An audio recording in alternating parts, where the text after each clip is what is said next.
Here's why J. Cole and Drake both absolutely have to reply to Kendrick's diss on Metro and Future's album. Let's start with Cole. It's no secret that these three have been at the top of their generation for however many years. The big three conversation continues to persist, but lately J. Cole has been making his run for the throne. He has claimed on multiple songs that he's number one. He said he's Muhammad Ali. He said he's the guy right now to take down.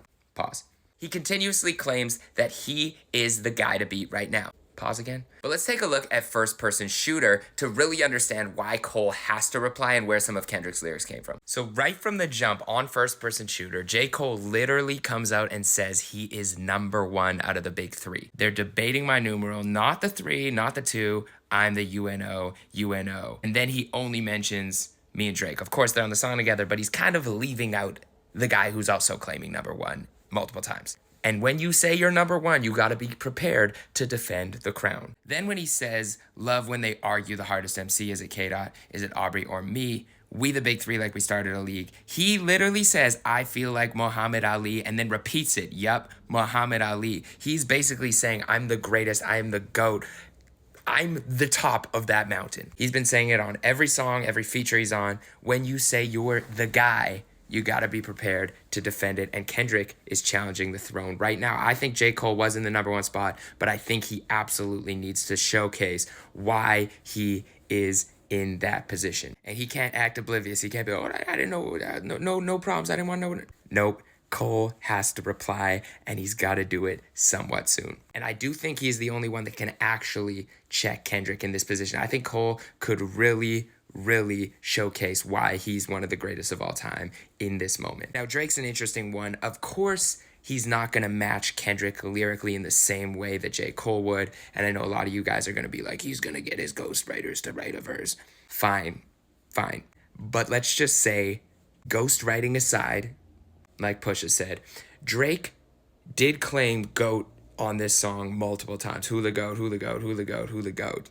Literally, repeatedly. And he's been coming at Kendrick subliminally for years. I made an entire 25-minute video about it. You can go watch that on my YouTube. He also claimed Michael Jackson status, and Kendrick directly replied to that with the Prince line. But Kendrick and Drake have basically been going subliminal for so long, and he's been waiting for Kendrick to come out and say his name directly, like point at him directly. Or maybe he's been hanging back, hoping that he never would. But either way, when Kendrick says things like smoking on your top five, smoking on what's his name, he's been speaking to Drake subliminally. Kendrick's also claimed GOAT. Don't you address me unless it's with 4 letters.